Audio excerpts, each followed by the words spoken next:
In 2015, I was lucky enough to attend a conference in Kentucky in America, bringing together some of the major stakeholders in the horse racing and breeding industry to talk about thoroughbred aftercare. From there, Ifar was born, the International Forum for the Aftercare of Racehorses, and recently they returned to Kentucky, bringing together great minds who have enormous experience in rehoming our thoroughbreds and looking at what the future holds. Evolved a lot over the years. Old horse was deployed using the training method. We definitely are seeing more horses in the industry. One of our riding schools can have up to 70%, and then they export that horse overseas, and they sort out the retirement option, and they get that money back. Pretty simple. They're like the soldier. They're highly trained.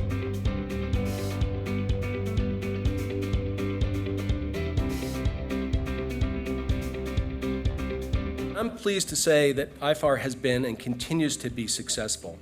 Since its launch, aftercare programs have been formed in Ireland, Japan, France, and Korea, and new programs in New Zealand and in Australia have been expanded. Not everyone considers horses to be pets, which is a popular opinion here in the United States. But thoroughbred racing is a global sport, and we need to continue to work together to ensure the future of our thoroughbreds so that we can ensure the future of our sport. As we reflect, it's remarkable how much has changed over the last 10 years and how much important work still lies ahead. What we glimpsed as distant clouds in 2015 are now overhead, and they are the defining challenge of our time. We live in an age of social activism and where there is declining trust in institutions. The public scrutiny of racing has intensified, and whether we choose to acknowledge it or not, we are confronting an existential threat, one rooted not in economics, but in trust. Our social licence, the community's acceptance of what we do and how we do it, is under threat. We've seen the headlines. We've seen what happens when welfare is challenged. Whether it's the greyhound industry in New Zealand, or calls to remove equestrian events from the Olympics, the message is clear. Animal welfare is of profound importance to the community. It's central, it's visible, and it's being watched. After more than 30 years in racing and veterinary practice, I see 4 compelling truths that thoroughbred racing must face head-on. Retirement and the aftercare of racehorses, traceability, race day incidents and fatalities, and the use of the whip. Now, these are not peripheral issues. They go to the heart of our sport's social licence. Compared to a decade ago, we can now proudly say that aftercare is now mainstream. It's in the media, it's in the boardrooms, and in the strategy documents. And we're immensely proud of the role that Ifar has played to achieve this change. Our friends in a number of jurisdictions from around the world, France, Ireland, Korea, and Japan, will attest to the importance of our advocacy. Those countries and many more are building or enhancing aftercare systems that are data-informed, horse-centred, and fit for purpose. We're now seeing a mindset that recognises the full life cycle of the horse, not just the racing phase. And Ifar has been at the heart of that shift. We've facilitated, we've convened, we've connected, and we've led. We've asked the hard questions when they needed to be asked, and we've reminded the racing industry consistently and clearly that our duty of care doesn't end at the finish line. Welfare today is not just about preventing harm. It's about creating environments where horses can experience positive states, freedom, connection, stimulation, and joy. The science has shifted from protecting animals from discomfort to helping them thrive.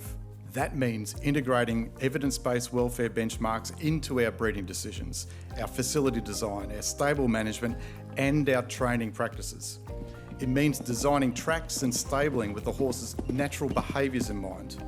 It means giving horses opportunities to be horses, to express their instincts in safe and supported ways.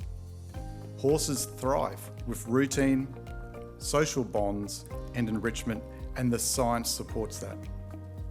When these needs are met, they perform better, recover faster, and are more resilient under pressure. It also means embedding behavioural science, particularly how horses learn, into everything we do. Positive reinforcement, cooperative handling, and low-stress training are not fringe techniques. They're credible, proven, and increasingly being adopted by forward-thinking trainers and retrainers around the world. When we embrace this approach, we elevate both welfare and performance. And we build a workforce of grooms, vets, trainers, jockeys that are not only more skilled, but more deeply connected to the animals in their care. This is what a horse-centred industry looks like. Ethically stronger, operationally smarter, and built for the future. Built on science, grounded in empathy, and positioned for the long-term sustainability of our sport. At Ifar, we wouldn't need to advocate because aftercare would be embedded in the industry's business model and mindset. Aftercare would not rely on charity, and it would not be a welfare tick box on a strategic plan. It would instead be a core function of the industry. From breeding to retirement, there would be visibility, accountability, and compassion at every stage. But more fundamentally, this isn't just about strategies, operations, or securing social licence. It's about values. It's about honouring the human-horse bond, the deep, almost spiritual connection that lies at the heart of our sport. We don't need perfect systems. We need committed people. We don't need all the answers today, but we do need the courage to keep asking the right questions. And we don't do this alone. We have each other. We have Ifar.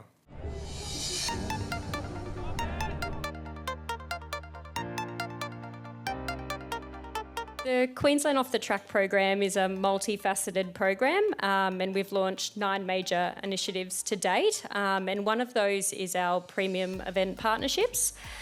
So we currently have 2 partnerships in place, one with the Royal Queensland Show and one with Magic Millions. So both of these partnerships were developed to create exciting competitive opportunities with significant prize money available for those who invest in the retraining of retired racehorses. So both with 2 primary objectives, firstly to promote racehorse aftercare, and secondly to stimulate demand for the thoroughbred and standardbred breeds. To touch on the first partnership with the Royal Queensland Show, that's Queensland's largest community show. Anywhere between 300 to 400,000 people attend that show. So it's really important to us in terms of the audience at that show. So members of the community who majority have no connection or understanding of the racing industry or even the equestrian sectors for that matter.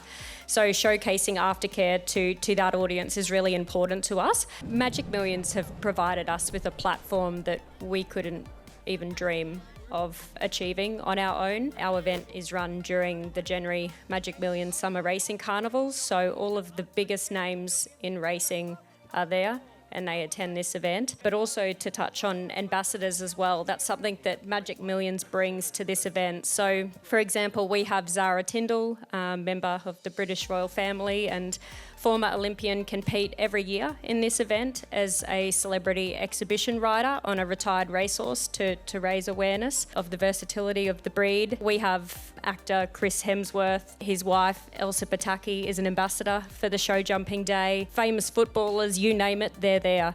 So to have those eyes on aftercare and them all, sharing this event on social media, the reach is just unreal. So Magic Millions are honestly a media and marketing powerhouse, and without them we wouldn't be able to promote what we do, and we wouldn't be able to promote the aftercare of retired racehorses and our programs and our initiatives available without having a partner such as Magic Millions. So we're incredibly grateful for their support. For me, thoroughbreds have changed my life. Growing up in Australia, it's how I got started with horses. There were so many horses in Australia that had retired from racing that really had no purpose. Well, no purpose for anyone else but people that wanted a great sport horse, dressage horse, trail horse, eventing, show jumping horse or pleasure horse. The thoroughbred that was off the track was ideal for many, many situations after their career was finished from racing. For me, thoroughbreds are the king of all breeds. Thoroughbreds are ideal for so many purposes after they finish their racing career. I've had so many wonderful thoroughbreds that have changed my career. I actually came to America with an off-the-track thoroughbred called Yin Yang Yo and Neville Bardos. It really got my career started here in America. I bought Yin Yang Yo as a failed racehorse, took him up the grades in Australia, and then came to America and contested my first ever Kentucky 3-day event. It was such a memorable event. He was only a 9-year-old. I remember going around the cross country, I nearly fell off at the last fence. We went in and just show jumped on the final day, having one rail down, and finished my first Kentucky 5-star in 10th place. I bought Neville Bardos for $850 off a racehorse trainer. He was a failed racehorse as a 2-year-old, and then he went on to greatness as an eventing horse. In 2010, he represented the United States at the World Equestrian Games at the Kentucky Horse Park. He's still with us here, hanging out at the farm in semi-retirement at the ripe old age of 28. At the 2016 Olympic Games, I represented the United States on an American off-the-track thoroughbred called Blackfoot Mystery. Blackfoot Mystery was actually born and bred in Lexington, Kentucky. He was a huge 2-year-old and was probably too slow for the races. He ended up in a thoroughbred aftercare adoption program, ended up with another rider that brought him up through the grades, and then I swooped in and purchased him as a 3-star horse. Thoroughbreds have been absolutely ideal for 3-day eventing. They've got the mind and the heart and the gallop for their cross country. They've got the jump and the athleticism for the last day. And they've got the movement and the presence and the quality and extravagance for the dressage. It's our duty of horse lovers to make sure that we give thoroughbreds a second chance of having a second career. Thanks to the JRA and Godolphin, I've been travelling to Japan every year, helping the Japanese riders restart their thoroughbreds for their second career. This has been a wonderful experience. There's so many high quality thoroughbreds that have finished up with racing and that now have a second career. These clinics have been fantastic. Working with the Japanese riders, sort of showing them how I get them started to do basic flat work and dressage, teaching the young thoroughbreds how to jump, and also seeing some of the thoroughbreds that are a little bit further on in their second career, sort of jumping bigger jumps, even going out at cross country. In Japan, like America, Australia, New Zealand, and all nations, they've got amazing thoroughbreds that are perfectly suited for a second career. Retired racehorses have changed my career. I'd like to thank everyone that's participated in this year's convention. This topic is so essential. I feel like it's a great opportunity for discussions and necessary talks about the aftercare of thoroughbreds.